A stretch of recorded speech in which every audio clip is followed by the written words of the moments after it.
Hi ho everybody and welcome back to D Plus Us Weekly, the show about shows exclusive to Disney Plus, where we talk about these shows episode by episode, week by week, for our enjoyment and yours. I'm one of your hosts, Griffin Tennell, Griffey D-Pad, and with me as always is the wonderful, the amazing Mr. Mitch George. Happy spooky season, Mitch. How are you doing? For those about to rock, we What salute you. an episode this week. Of course, Oh folks, we're boy. talking about Agatha All Along, the newest series for the MCU, starring the fantastic and the amazing Kathryn Hahn, and as well as a litany of other amazing actors. Patti LuPone, Praza, everyone in the show is just so fucking good in this show. But we are talking today about episode 4, If I Can't Reach You, Let My Song Teach You. Of course, this show is full spoilers for the episode, as well as all the previous episodes, MCU in general, yada, yada, yada. So if you haven't watched the episode, go watch it, come back and chat with us. Then, before we go into that, remember you can also check out our normal show where we talk about a litany of Disney topics. What is the most recent episode out right now? I have no idea. I don't want to pull up the YouTube and check. Yeah, Probably Brother Bear. That's the last one I that can sounds think right. of, but Yeah. anyways, we got the regular show where we normally talk about movies. We also talk about games and theme park stuff. Tell really a bit of everything. So if that's interesting you, go check that out. Or check everything out at our YouTube channel, youtube.com/@D+us. If you're listening on podcast services, head on over there. If you're there already, hey, thank you for being here. Hit that subscribe button so you can see all of our fun, wonderful stuff that we are working on. There's that thumbs up button that's there too. If you can see me, just it looks like this. Just hit that, and we're golden. We love you. Second off, apologies for the voice today. I am at the tail end of a cold. I think Mitch is roughly as well. I'm at the same point. Although, okay, so I'm at the point in having this cold where the cough is mostly subsided, and I like to call this voice "sexy Mitch voice," which is got it's got this like grunginess to it. Where I can like make my vocal cords do like a really nice like vibration thing that I think is sexy, and Carmen thinks I'm an idiot. So Yeah, that sounds about right. it's sexy Mitch tonight. Now mine goes just like slightly higher and slightly more annoying, and I hate it. Yeah, this cold has been an ass kicker. But yeah, we're talking about episode 4. If I Can't Reach You, Let My Song Teach You. I'm gonna start this week, Mitch. Yeah, go for it. Every week this show gets better to me, and this week is only just another example of that. I think the star of the show this week is Aubrey Plaza.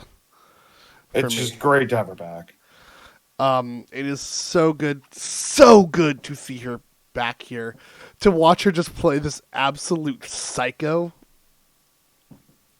Now, Killer ex-girlfriend, and I'm all about it. yeah, I got a spoiler as to what her character is.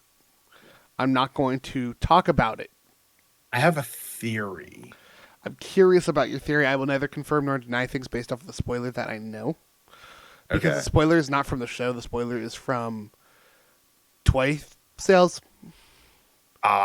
Yes, because I saw that there was a spoiler about Teen floating out there from toys. I avoided it, but knowing there is a spoiler, I'm expecting that I will get spoiled to it at some point. But no, Rio, like my current theory after this episode and the way that it's gone, the way that it wraps up, I have a feeling she's the one that delivered Scratch to Mephisto. Interesting. I feel like they haven't explained what a green witch is, but it does have. It seems like it has something to do with necromancy in some way. So maybe it's a a deal she struck with Mephisto or something. Because like it does seem like there's this connection between. I mean, we know there's a history between Agatha and Rio, and it does seem like she knows a lot more about Nicholas Scratch than we've been led on to as the audience. So I feel like some of these hints are just she knows what happened to Scratch. Right? The end of this episode basically confirms like this kid isn't who you think he is. Dude, that broke my heart. Like for I mean, Agatha. we kind of expected it though. Well, yeah, but just that moment of it, like her having to tell Agatha that, like Agatha very clearly cares about Joe Locke's character, and it's so great to see, like her falling back into that familial role after having lost her own kid to the Darkhold and potentially more. Seeing their relationship as well together, like the she is my Scar moment of that conversation Oh, that was deep. I was You feel tearing that up. one for Yeah, I was sure. like, oh my god. To take this, like, what initially starts as a very, like, jovial moment of, like, connection to all of them and immediately make that super serious. It's a gift that Aubrey Plaza has with stuff like this. Like, she's just Yeah, amazing. yeah, I totally agree, and it almost feels like the teen's role in Agatha's story here, as we continue to get these hints or this implication from her that he could potentially be her son, but ultimately I have a feeling the reveal is going to be what we've suspected all along, is that this is Billy reincarnated, or Billy's spirit being manifested in this teen. um it's a second chance, right? It's a this is Agatha's redemption arc as a character, because she's committed these atrocities in the past with the Darkhold, with Scratch, with what happened in Westview. It does feel like the teen is going to be her chance, or her second chance, right? It's her chance to, redeem the mistakes she's made in the past and do good unto the world by, you know, teaching this kid and mentoring this kid. Um, and it'll be interesting to see where that goes as the story progresses into the third act of this, which is going to be Vision Quest when that drops, and where these characters go in the MCU in general. But yeah, it's going to be really cool to see over the next few weeks sort of where this story continues to take us, because seeing each week one of these trials being something that is testing each of the witches. What does that mean when we get to divination? What does that mean when we get to whatever a green witch is? What does that mean when we get to Agatha's trial? I mean, Right? with Like, like it's going with to be all due really, really respect interesting. to Sashir Zamata and Alian, like Jennifer Kale and Alice Wu Gulliver are very interesting characters to me in this. But I think the three most interesting trials are still to come. Are still to come. Um, I absolutely agree. like I Especially want with to all these know little what's like happening we with have these Patty, little. Oh, I was gonna say with with Lilia. Lilia. I Yeah, want to say it's with just hard for me to Lilia's not call character. her Patty Lapone. I'm sorry. No, no, I know, and I love that they do another thing here of just like, I don't know music, I can play the little cymbals, like, just like, oh, this is great. Just keep digging it, keep digging that grave. Um, but no, it's really interesting here of all these outbursts that her character has. I have a sneaking suspicion that we're gonna get to the finale, or what, like the two-parter or whatever, the end of this story, and by the end of this story, all of these moments that she's divining, like here, Alice, no, Alice, stop, whatever it was, like that is going to play out somewhere in this show before the end of it. So like she's already getting glimpses of where we're going with this story. So I'm curious to see sort of how some of these outbursts unfold in the actual timeline and not in her foreseeing these things. So that's going to be really cool. Yeah, I wouldn't be Um, surprised if like a lot of these moments that she's seeing aren't shown until those last couple of episodes that drop together. Absolutely agree. Because it seems Yeah. like we're gonna probably be getting four more trials. I would say in this show, we will probably get, Yeah, the three and then and a then finale. probably, well, I would say and probably Teen. I would imagine the finale is a trial for Teen. It I is see. I what's. don't know if Teen will get his own I don't think it's a trial traditional just because, trial. I think it is. well, not even a traditional trial, but just thinking about the idea of witchcraft and the symbolism of this coven being five witches, the pentagram. Like we do see in one of the trailers, pentagrams being used heavily. Like I do think the five is where it'll be like concrete, and then there will be some like ultimate like final trial that brings them all together as a coven and leverages all of their abilities and all of their knowledge, all of their expertise for one grand finale, after they've each had their individual opportunities to shine. That's fair. I think we're gonna get something a little bit more quaint near the end. Or at least that's what I would I prefer. hope I I would hope love it for I it to hope it be. calms down, because this show has not stopped.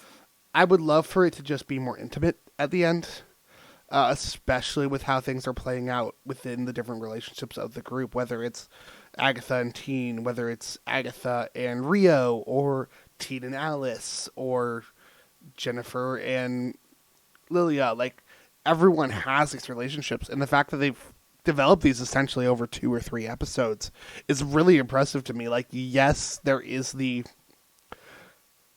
there's always the thing, right, of like shared traumatic experience will automatically bring people together, but just speaks volumes to the actors here of like just how good they are for these characters to instantly have this much chemistry together. Yeah. I would tell you, as far make as us care as much with, like, again, we talked about this coming in as how long is it going to take for them to get to a musical number? It took 2 episodes, but now we're into 4 episodes and we've already had multiple renditions of that key musical number. we've When had they 3 credit different versions of that.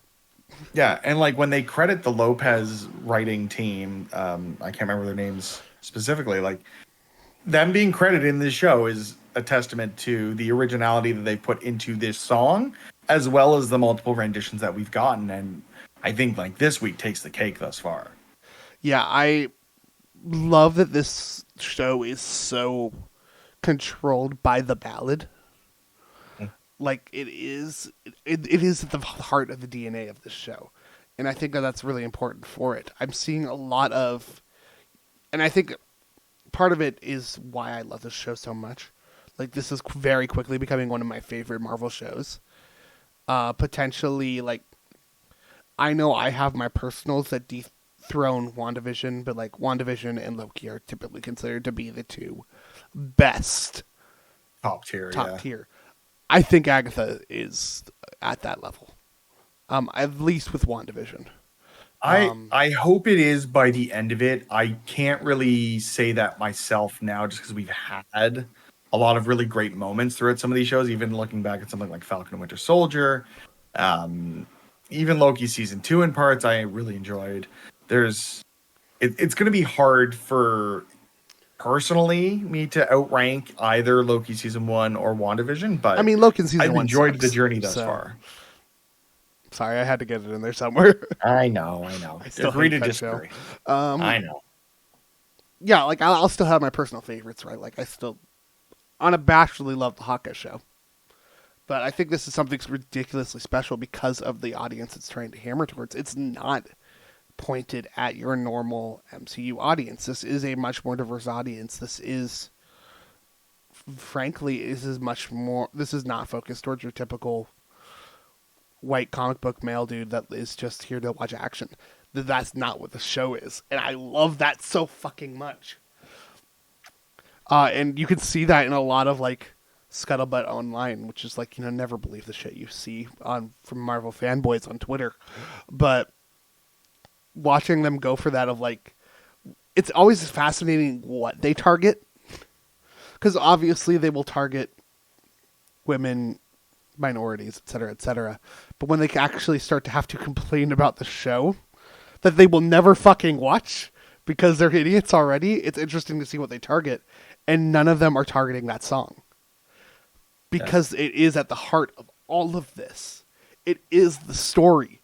It is everything this show is the song. I mean, this episode like hammers that point home in the fact that the song and the way that Alice Wu's mother, was Lorna. it Lorna Wu? Lorna. Yeah. Oh, thank God, I got it right. Essentially created her own rendition of the song, and she added a cult. Verse.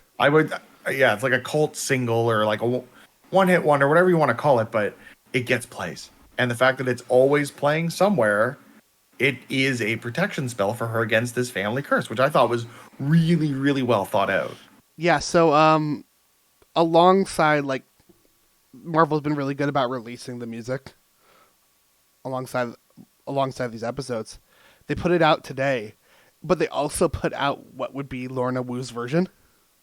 Yeah. And it's the best version of the song, easily. So far. I don't know if something's going to beat this. Seo Moontak is the artist on it. And she's amazing. Talking about some theories and cliffhangers and stuff on this show, though, I've got no good transitions right now. Sorry. Go for it. Just run wild with it. I want to talk more about Rio and Agatha.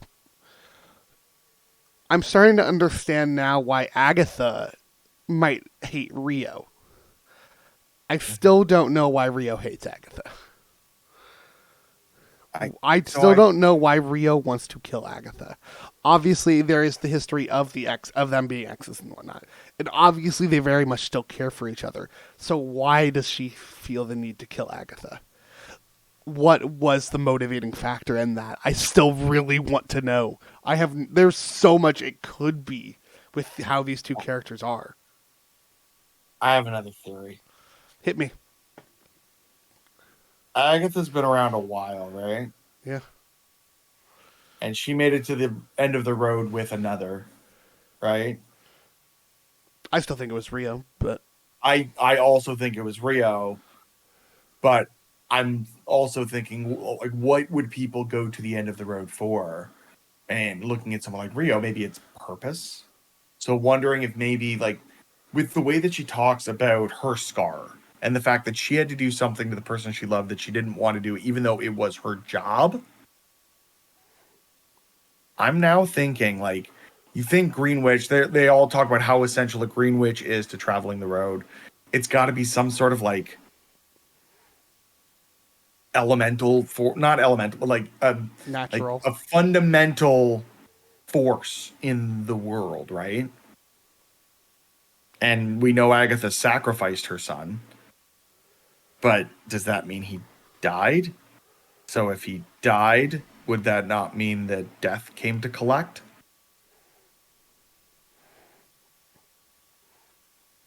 I mean, I can confirm Rio is death. It's a good theory. I am still curious to see, though, like, what turned that love into hate. I mean, it's probably resentment, right? Well, I'm wondering, what was the like, cause? Rio to Agatha might be, again, it might be her job. Agatha has been around a long time, right? Living as long as someone like Agatha has can kind of go against those forces of nature. So maybe she's been, it's her job. At the same time, it's her time. At this point, there's dozens upon dozens of people that have lived well past their time, though, within the humans, MCU. Though? Yeah. Humans. Take your pick on any of the fucking superheroes we've got right now. I mean, other than Cap, like, and that was mostly because he was a capsicle. I mean, we got Cap, we got Bucky, we've got Gamora, not technically human, but back from the fucking dead. Yeah, that's true. I don't know. It's going to be interesting to see where it goes either way. Yeah. I'm very interested to see, like, though, like, I've got, like, bits and pieces of it together. I just want to know the full story here, and it's what's keeping me coming back every week, like, excited to watch. And what will keep us, other than recording this, it's what's going to keep having us come back week after week until we get to Halloween, spooky time. The last thing I want to shout out for this show, other than just the general vibe and everything being great, is honestly just the effects. The show is primarily real VFX, and it really worked this week. It shows, especially with the demon. That was awesome. It was so terrifying, cool. And also awesome. Like, the biggest jump scare in this episode for me is when they're looking at they're investigating this. Okay, so before we get to the house, the fact that Alice is so scared of this house and seeing that everything was burning. This is where her mom died. Oh, absolutely, yeah. Which is why she doesn't want to go in. They don't explain that because they don't have to. But, like, this is where her mom died. So it's, obviously terrifying. But just as they're investigating the house, and she looks at those masks, and one of the masks looks back for a second, and it's a blink and you miss a moment. But, like, that sort of stuff, without being horror, keeps you on edge. I loved how different this was from last week. Last week was this is too nice. There's something clearly wrong. Something is very clearly wrong. You just don't know what it is. Well, soon. And then, just the way, like, the fires were rolling, or the way, like, they had, like, the camera, like, the quick zooms were so good, or the side-by-side shots, like, the editing was the change in aspect ratio. They've done this twice now, and I didn't notice it the first time. I noticed it very clearly here. When they go into the trials, the aspect ratio of the show changes to match the era, which I thought was really, really smart. Yeah, it's a production like wonder, this show so far. Shout out to their sets teams of like having to build all of this. Like, I want to know what was going through their heads with last week's episode when they were like, "So we're gonna build a water slide." I mean, what it probably was is Disney, Marvel, whoever came to them and said, "Hey, here's your budget, make it work," and not, "Hey, the Acolyte, let's throw $200 million at this and hope that it works." Well, did you see the news article going around that this was like the cheapest Marvel show?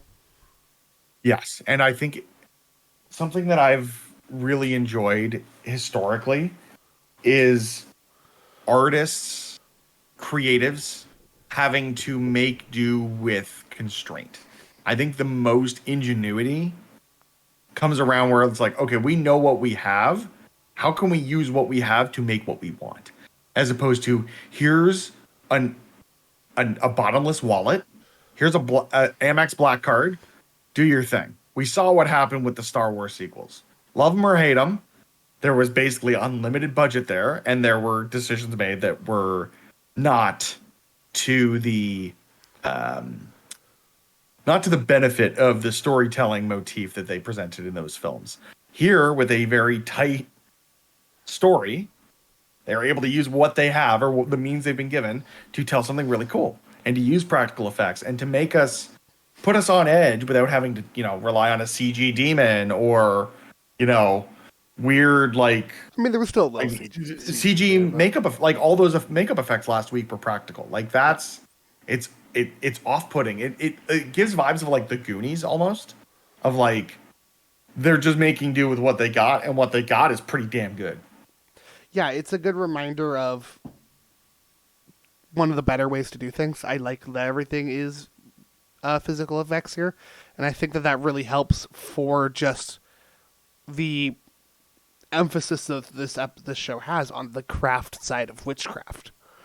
If it was overly CG, I would be worried about that a little more. I do worry because like the whole goal of this quest is to get to the end of the road to get power back. I worry that this is going to have a third act issue the same way that WandaVision did, where once they got into the superhero-iness of it, the comic book nature of it, the flying around, the shooting spell balls and visions fighting in libraries, like that, it'll lose some of that magic that it's had with all this practical down-to-earth presentation thus far. I really hope it doesn't. I hope that what they can do with the CG budget at the end, once they do have their powers and stuff, doesn't take away from the journey of getting to that point, if that makes sense. Like, I don't want the payoff to feel less than because it's heavily CG. Well, here's the thing in all of this is like I am applauding their physical effects. I'm applauding their CG as well. Like that, those first couple episodes have a lot of CG in them, and it is beautiful. Like, they are doing a great work with their CG on this as well. I fully believe that their CG that will inevitably show up in those last couple episodes will look great. But that's also because this is a darker show. And I mean that in terms of lighting, not content. Like, darker at shots times the typically... tone takes a twist. Well, yes, but that's not the point I'm making. Like, I know. It's a physically darker show. CG typically looks better than when it's overly lit. Like, that is a very well-established thing. But also, it's the way they're using CG. CG is largely just magical effects. There's still flying, and there's still stuff they can do, but for the most part, it is just the actual spell that's being cast. Like, Wanda's spells were cast, but the actual black on her fingers was physical, right? Like, that's what they do. And I think that will work great for the ending of this. I think that, like, with something like WandaVision, where it gets taken out of control is, well, you've got Wanda, but you also have Vision, you also have the kids, you also have the Hex. You have a bunch of different CG elements coming into all of this at once. Here, it is just magic. The only place I can see where I might have some concern is with the Salem 7. Just because we don't know really what their powers are, other than clearly they can become animals. Because those were clearly them. But That's and I'm wondering too, going into the next few episodes, right? Because we've got presumably 3 trials left, right? So we've got 7 episodes, and I think in total we have 8, 9. 9 total. We have 9 episodes by the end of this. Like, do we get an interstitial this next week that does delve into either some of the background with Rio and Agatha and how that ties back into the 7? I hope so. I want more of that story. I don't want us to just forget that, and that becomes the MacGuffin they have to work through at the end of the show. See, I think we get that episode 6 and then the last 2 episodes. And mind you that this is a little like bit of a cliffhanger going into the finale is all of this. So when it comes exposition. to the actual like structure of the show so far, the last week's episode and this week's episode were directed by Rachel Goldberg. The 2 episodes before that were directed by Jack Schaefer. Next week's episode is also directed by Rachel Goldberg. And Okay. episode 7 is being directed by Jack Schaefer. The other 3 episodes are being directed by Gansha Montier. She's well known, probably best known for being a director on Wednesday on Netflix. Yep. Yeah, so you're thinking with that, like the way that they divided up the episodes, that we're going to get another trial this next week. I would tell you we probably get another trial next week. Yeah. I would tell you we probably get trials for the next 3 weeks. But it's just where is the focus going to be during those trials?